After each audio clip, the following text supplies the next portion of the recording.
अस्सलाम वालेकुम, नमस्ते, सत श्री अकाल, हेलो एवरीवन। स्वागत है आपका हमारे यूट्यूब चैनल पर। दोस्तों, भूत प्रेत आत्माएं, इन सब की घटनाएं सुननी आम बात है। इन सब पर विश्वास करना या ना करना आप पर निर्भर करता है। आज की कहानी एक गांव शहबाजपुर की है।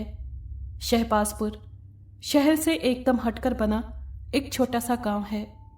इस गांव में भूत प्रेत के ऊपर बहुत विश्वास किया जाता था, क्योंकि इस गांव में भूत प्रेतों की घटनाएं होना आम सी बात थी। एक ऐसी ही घटना की दास्तान हम आपको बताने वाले हैं।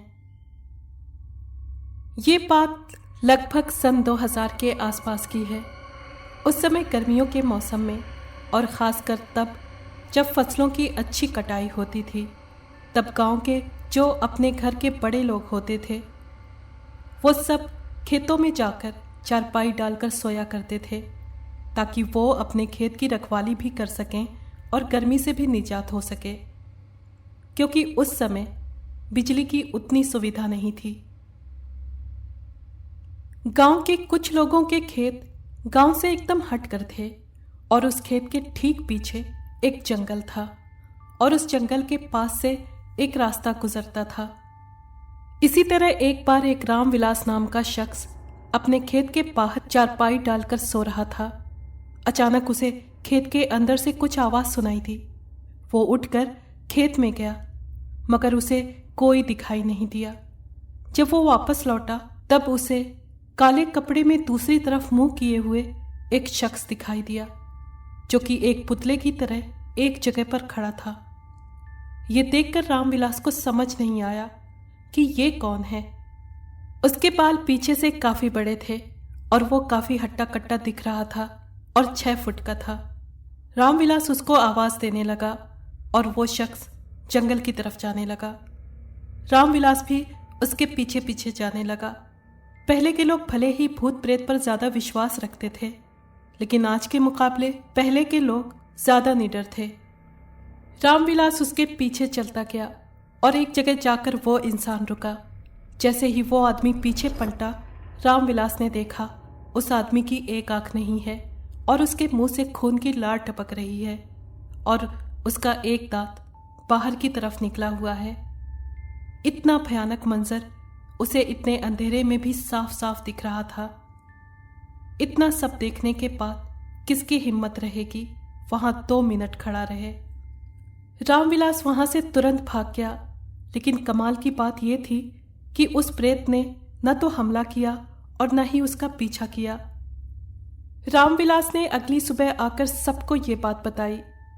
पहले लोगों ने उसकी बात पर कोई ध्यान नहीं दिया।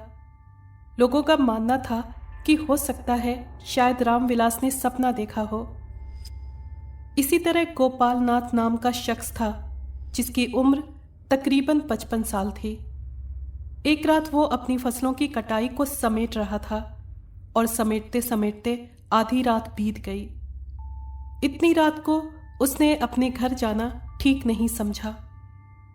घर के लोगों की भी नींद खराब हो जाती, और उसका घर भी वहां से लगभग 1-2 किलोमीटर दूर था। उसने वहीं सोना ठीक समझा। उसके खेत में झोपड़ी थी, जिसमें वो कभी कभार सोया करता था, लेकिन आज गर्मी इतनी थी कि मजबूरन उसे बाहर सोना पड़ा। उसने चटाई बिछाई और वहीं लेट गया। काफी थके होने की वजह से नींद भी काफी जल्दी आ गई। करीबन रात के 2 से 3 के बीच उसे किसी के खर्राटों की आवाज सुनाई दी। वो ये सुनकर बहुत ज्यादा घबरा गया, क्योंकि पूरे खेत में सिर्फ वही था जो सो रहा था। उसके अलावा किसके खर्राटों की आवाजें हो सकती हैं। इसी कश्मकश में वो उठा। जब उसने अपने बगल में देखा तो उसने पाया एक आदमी बाई करवट लिए बड़ी सुकून की नींद ले रहा था। उसे तो एक पल के लिए समझ नहीं आया कि आखिर ये इंसान कौन है, और अगर ये सोया भी तो एक बार मुझे बता देता। उसे लगा कि कोई गांव का ही आदमी होगा, जो कहीं यहां से गुजर रहा होगा, और शायद थके होने की वजह से मुझे सोता देख मेरे बगल में आकर लेट गया। गांव के लोगों में भेदभाव बिल्कुल नहीं होता था। इसी वजह से उसने ज्यादा संदेह नहीं किया और वो काफी नींद में भी था, इसलिए वो चुपचाप अपने दाहिने करवट पर सो गया। लगभग 15 मिनट बाद उसे ऐसा लगा कि कोई उसके अंगूठे और पैर को चबा रहा है। वो फौरन उठ गया। जब सामने देखा तो वहां कोई नहीं था और वो आदमी उसी तरह सुकून की नींद में बाईं तरफ करवट लिए सो रहा था। गोपाल नाथ को लगा कि शायद ये कोई बुरा सपना होगा। फिर उसके कुछ ही देर बाद उसका दम घुटने लगा और उसे ऐसा महसूस हो रहा था जैसे वो किसी फंदे पर लटका हो। वो हाँफ रहा था और छटपटा रहा था, ऐसे जैसे कोई उसका गला दबा रहा हो। और जब वो फिर से उठा तो उसे कुछ नहीं दिखा। गोपाल नाथ ने सोचा कि अब ये क्या था, क्योंकि एक बार दो तरह के सपने आना तो मुमकिन नहीं है। वो भूत प्रेत में बहुत मानता था। फिर उसने एक चीज पर गौर किया कि अब तक उस इंसान ने करवट नहीं बदली। अब तक वो बाई की बाई करवट है और ये तो बिल्कुल एक पुतले की तरह है।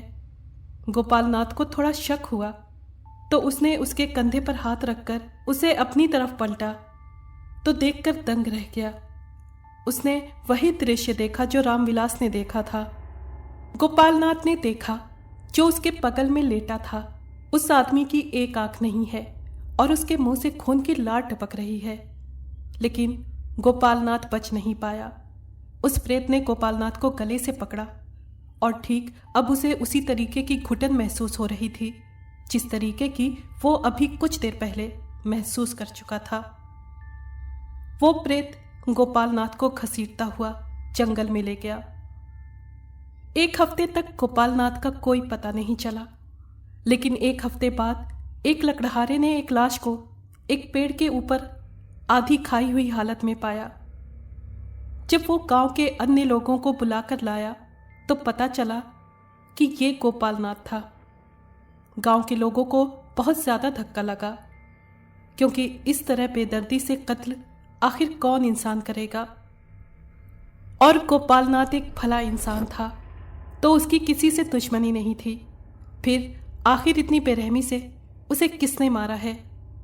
जानवर भी नहीं मार पाएगा, और खासकर तब जब ये लाश इतनी ऊपर थी, यानी कि पेड़ के ऊपर वाली शाखाओं पर थी। खैर, दिन बीते और फिर से एक बार सब कुछ नॉर्मल सा हो गया। लेकिन अब इस तरह की घटनाओं का सिलसिला चल निकला। अब जो भी लोग गांव में खेत में सोया करते थे, उनमें से कोई ना कोई एक तो उस प्रेत का शिकार हो ही जाता था।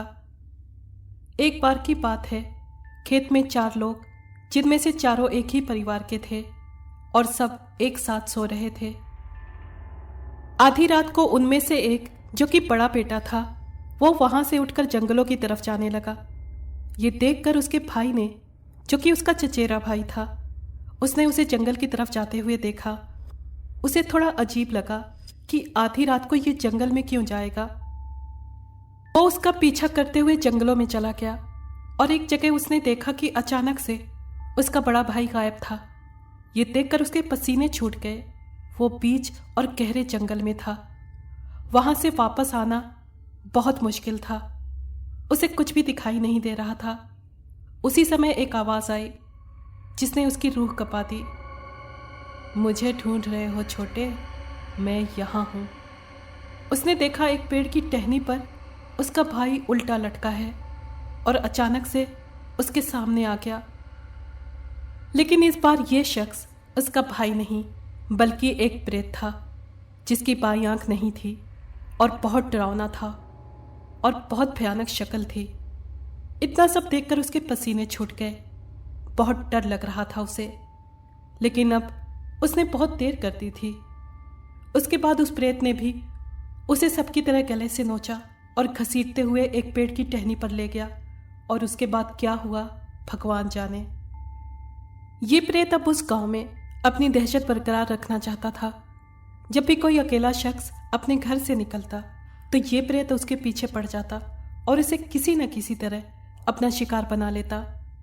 गांव के बड़े बुजुर्गों ने भी उसे देखने का दावा किया।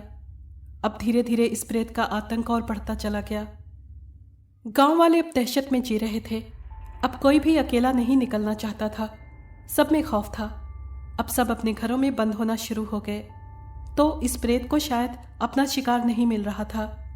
जैसे कि गांव में जनसंख्या काफ़ी थी, इसके बावजूद शाम ढलने के बाद गांव एकदम सूना हो जाता। अब रात के समय लोगों को अपने घरों में बाहर से तांडव की आवाज़ें आने लगती। गांव में कुछ ऐसा होता जैसे चौराहे पर कोई तांडव चल रहा हो। कभी कभार कुछ लोगों ने अपने दरवाजे को किसी और के द्वारा खटखटाने की आहट तक को महसूस किया। जब उस प्रेत को अपना शिकार नहीं मिला तो शायद वो प्रेत शिकार करने के लिए किसी भी हद तक जा सकता था। वो प्रेत अब मायावी तरीके से अपने शिकार को फंसा रहा था। जैसे कि अगर गांव से कोई शख्स बाहर गया होता तो उसका रूप लेकर उसकी आवाज़ में उसके परिवार वालों के दरवाजे को खटखटाता था, और अगर उसके परिवार वालों ने दरवाज़ा खोला फिर उसे भी एक तरीके से बाहर निकलवाता और एक जगह ले जाकर उसे भी मौत के घाट उतार देता। खेतों में काफ़ी काम था तो काफ़ी सारे लोग बहुत परेशान थे कि कभी कभार रात भर भी काम करना पड़ जाता था। लेकिन कोई भी इंसान अकेले खेतों में रहकर काम करना नहीं चाहता था।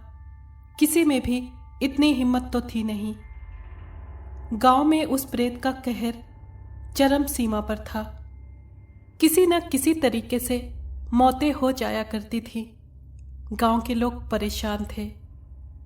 इसी वजह से गांव के लोगों ने तय किया कि अब वो इस प्रेत से निजात पाने के लिए किसी महात्मा, साधु या संत का सहारा लेंगे। गांव में एक पंडित थे जिनका नाम सुधीर था।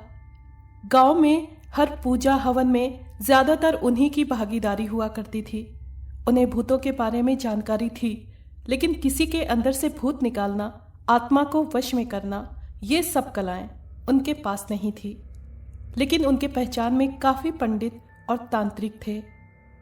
पंडित जी ने कहा कि हमें जल्द से जल्द किसी काली शक्ति को वश में और इस क्रिया को करने वाले किसी पुरुष को ढूंढना पड़ेगा। वही अब हमें इस प्रेत से निजात दिलाएगा।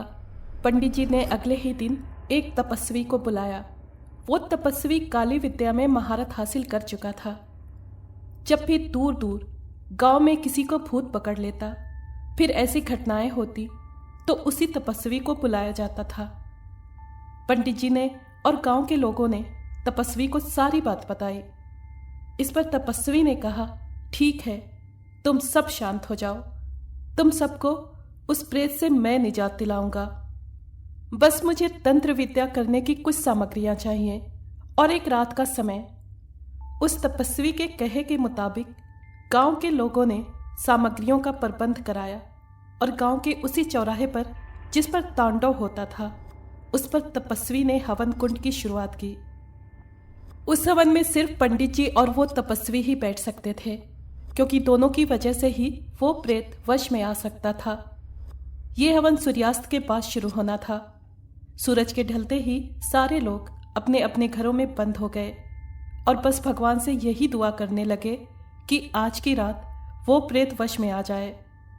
रात के तकरीबन 2 बजे पूरे 7 घंटे हवन करने के बाद एक अतृप्त आत्मा, जिसे हम प्रेत कहते हैं, वो इन दोनों के ठीक सामने आकर सर झुकाए बैठा दिखा। तपस्वी ने कहा, कौन हो तुम और कहां से आए हो? इन गांव वालों के पीछे क्यों पड़े हो? इस पर उस प्रेत ने गांव वालों की वहशीपन की खौफनाक दास्तान बयान करनी शुरू की।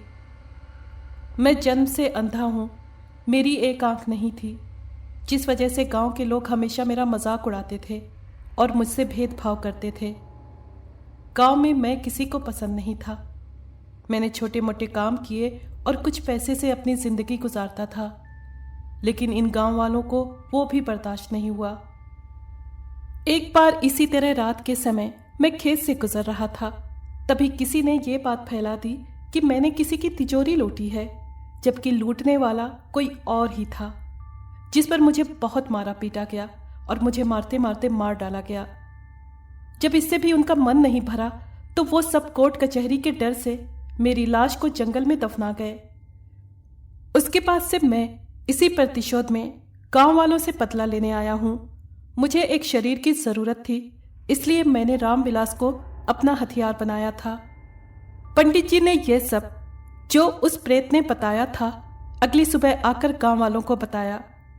गांव वालों ने भी खुद पर शर्म महसूस की और इस बात को भी स्वीकार किया कि उनके गांव में कुछ समय पहले ऐसा कुछ घटा था। उस रात के बाद अगली सुबह तपस्वी और पंडित जी जंगल में गए और मंत्रों की मदद से उन्होंने उस प्रेत के अस्तित्व के दफनाए हुए स्थान को ढूंढ लिया और उसके अस्तित्व का दाह संस्कार कर दिया। इसके साथ ही फिर कभी उस गांव में ऐसी कोई घटना नहीं घटी और उस प्रेत को मोक्ष मिल गया।